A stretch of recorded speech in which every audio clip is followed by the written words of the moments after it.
एक समय की बात है, हनुमानगंज नाम का एक गांव था। उस गांव में त्रिलोकीनाथ नाम का एक व्यक्ति रहता था। उसका इस दुनिया में कोई न था सिवाय हनुमान जी के। त्रिलोकीनाथ हनुमान जी का बहुत बड़ा भक्त था। वो रोज उनकी पूजा किया करता था। त्रिलोकीनाथ हनुमान जी को ही सब मानता था, एक मित्र, पिता, गुरु। वो सारी बातें हनुमान जी से किया करता था। अरे कहाँ जा रहे हो त्रिलोकीनाथ, इतनी सुबह सुबह? बस भाई, हनुमान मंदिर जा रहा था। हनुमान जी की पूजा करके दिन की शुरुआत करूंगा। अच्छी बात है, चलो आओ तुम पूजा करके मिलते हैं फिर। त्रिलोकीनाथ मंदिर पहुंचता है और मंदिर की साफ सफाई करने लगता है। हे प्रभु, कितनी धूल मिट्टी है, कोई सफाई करने वाला ही नहीं है। मैं ना रहूं तो ये मंदिर मंदिर ना लगे। और आप प्रभु इतने बड़े बड़े चमत्कार करते हैं, जरा सा चमत्कार यहाँ भी दिखा दो। लेकिन नहीं, आपको पता है ना कि त्रिलोकीनाथ आएगा और सफाई कर देगा। त्रिलोकीनाथ हनुमान जी से बातें करते करते मंदिर की सफाई कर देता है और फिर हनुमान जी का ध्यान लगाकर बैठ जाता है। तभी उसके ध्यान में हनुमान जी रस्सियों से बंधे हुए दिखाई देते हैं। त्रिलोकीनाथ, मुझे यहाँ से छुड़ाओ, मैं बंधा हुआ हूँ, निकालो मुझे यहाँ से। ये क्या है? हनुमान जी मुझसे मदद मांग रहे हैं। मैं भी ना कुछ भी सोचता हूँ। त्रिलोकीनाथ इस बात को एक बुरा ख्याल सोचकर मंदिर से बाहर चला जाता है, लेकिन अभी भी उसके दिमाग में वही ख्याल घूम रहा होता है। तभी उसे रघुनाथ मिलता है। क्या हुआ भाई, मंदिर से पूजा करके आए, लेकिन लगता है मन को शांति नहीं मिली। दिमाग में कुछ उथल पुथल चल रही है क्या? हाँ भाई, क्या बताऊं। आज बजरंगबली का ध्यान कर रहा था तो मैंने एक दृश्य देखा कि हनुमान जी एक रस्सी में बंधे हुए हैं और मुझसे मदद मांग रहे हैं। भाई, हनुमान जी को तुम्हारी मदद की कब से जरूरत आन पड़ी, और उन्हें बांध कौन सकता है? जरूर ये ख्याल तुम्हारे मन में ऐसे ही आ गया होगा। बात तो तुम सही कह रहे हो। ये बोलकर त्रिलोकीनाथ वहाँ से अपने घर आ जाता है। संध्या होती है। सारी दिनचर्या खत्म होने के बाद त्रिलोकीनाथ खाना खाकर सो रहा होता है। त्रिलोकीनाथ को फिर से वही स्वप्न आता है। त्रिलोकीनाथ, मुझे यहाँ से छुड़ाओ, मैं बंधा हुआ हूँ, निकालो मुझे यहाँ से। आप कहाँ हो प्रभु? मैं मंदिर के पीछे आम के पेड़ में फंसा हुआ हूँ, मुझे यहाँ से निकालकर मंदिर में स्थापित करो। ये कैसा स्वप्न है? लगता है हनुमान जी स्वप्न के माध्यम से मुझसे कुछ कहना चाहते हैं। ये बात कल मुखिया जी के आगे रखनी पड़ेगी। अगले दिन त्रिलोकीनाथ ऐसा ही करता है। वो गांव में पंचायत बैठाता है। सभी गांव वाले वहाँ खड़े होते हैं। क्या हुआ त्रिलोकीनाथ, आज पंचायत क्यों जमा की है? बात थोड़ी गंभीर है मुखिया जी। कल से मुझे बार बार हनुमान जी स्वप्न के जरिए बता रहे हैं कि वो मंदिर के पीछे आम के वृक्ष में फंसे हुए हैं। उन्हें वहां से आजाद करके मंदिर में स्थापित करना है। इसीलिए मैं आपसे ये निवेदन करना चाह रहा हूँ कि उस वृक्ष को काट के उसमें से हनुमान जी को निकालकर मंदिर में स्थापित करना होगा। क्या पगला तो नहीं गए हो ना त्रिलोकीनाथ? माना कि तुम हनुमान जी के भक्त हो, लेकिन ऐसा भी नहीं है कि तुम कुछ भी बोलो और हम मान ले। अपनी इस बेफिजूल के बात के लिए तुमने पंचायत का समय बर्बाद किया है।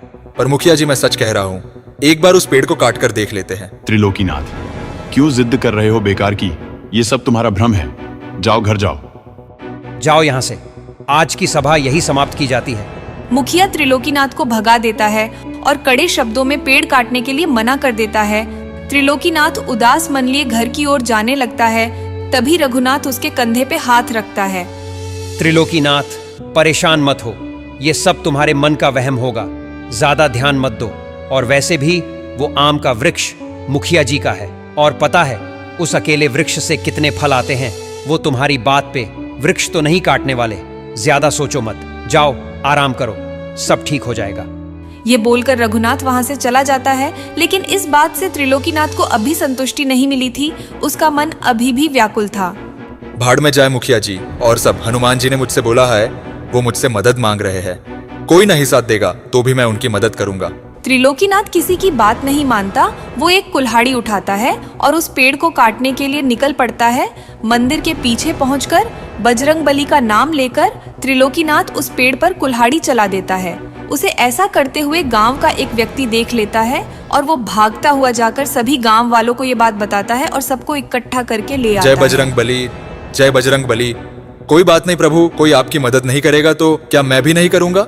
मैं अवश्य निकालूंगा आपको इस वृक्ष में से।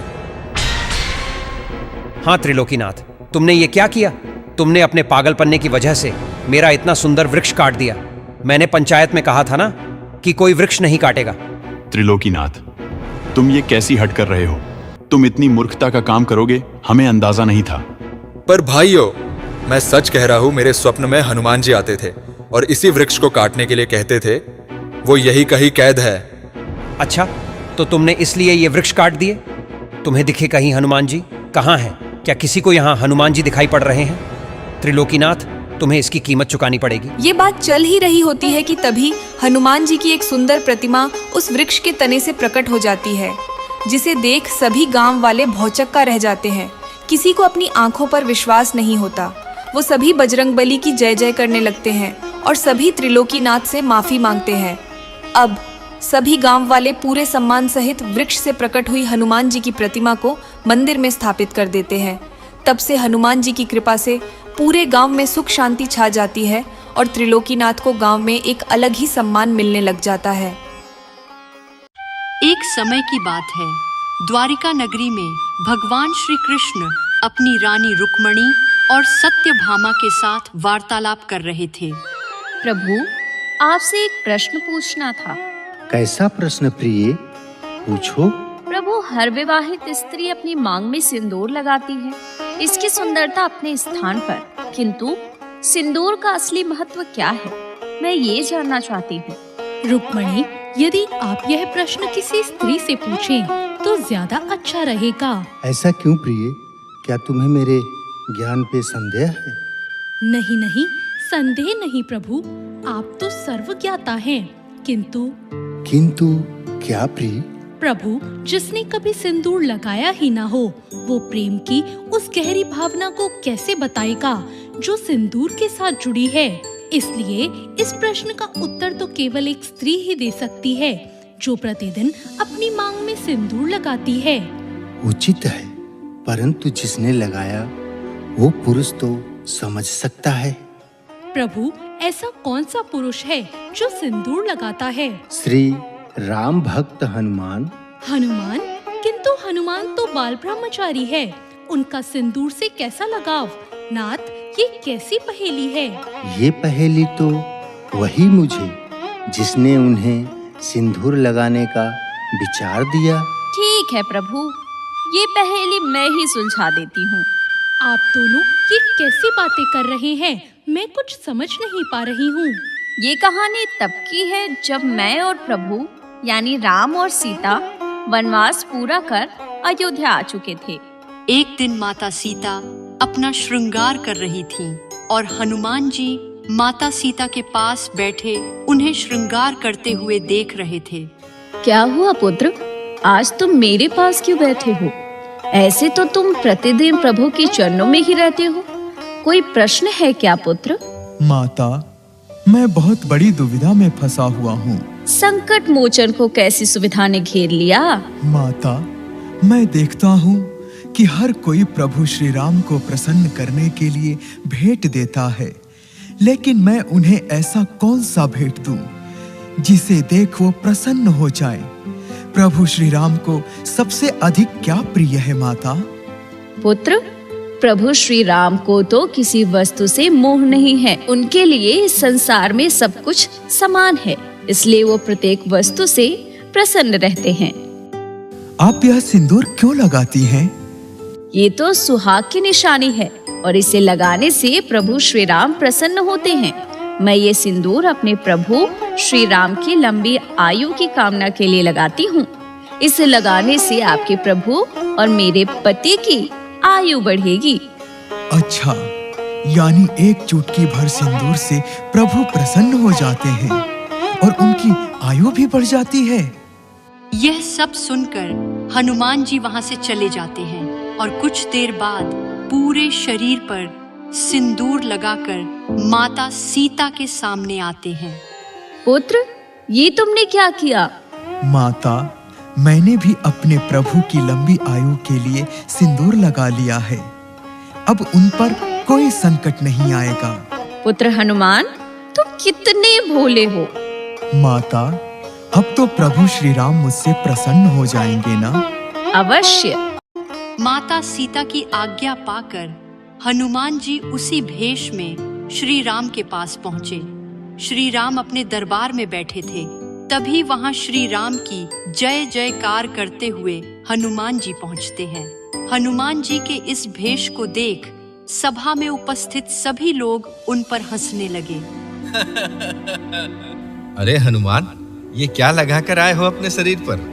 दरबार में आने से पहले नहाना उचित नहीं समझा क्या? ये सिंदूर है, ये मैंने अपने प्रभु के लिए लगाया है। प्रभु के लिए? आखिर तुम्हारे इस सिंदूर से प्रभु का क्या लेना देना? लगता है हनुमान जी ने गुलाल की बोरी अपने ऊपर गिरा ली। अब लोग इन पे हंसे ना, इसलिए ऐसी वैसी कहानियां बना रहे हैं। क्यों हनुमान, मैं सत्य बोल रहा हूं ना? हनुमान, ये तुमने कैसा रूप धारण किया है? प्रभु, ये रूप मैंने आपके लिए ही धारण किया है।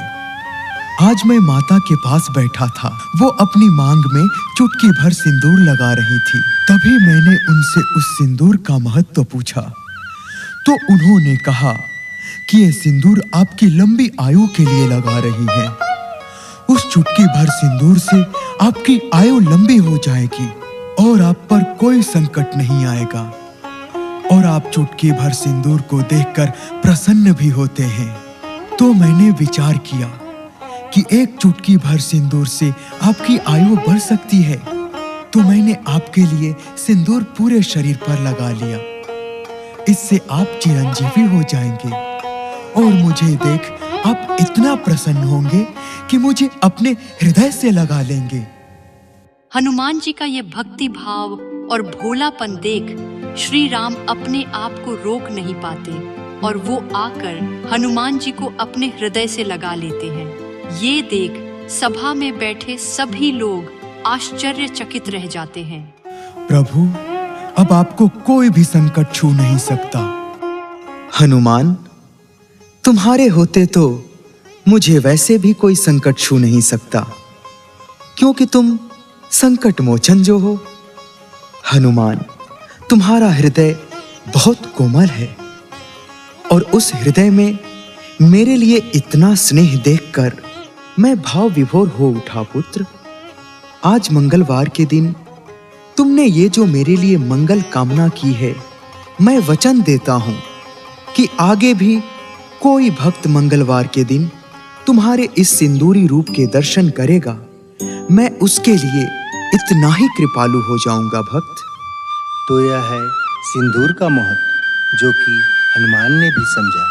एक और महत्व की बात थी जो मैंने हनुमान से कही थी, वो यही कि विवाहित स्त्री की मांग का सिंदूर प्रतीक है कि वो अपने स्वामी के प्रति समर्पित है, और हनुमान जी ने अपने देह पर सिंदूर लगाकर अपनी भक्ति को प्रभु के चरणों में समर्पित किया।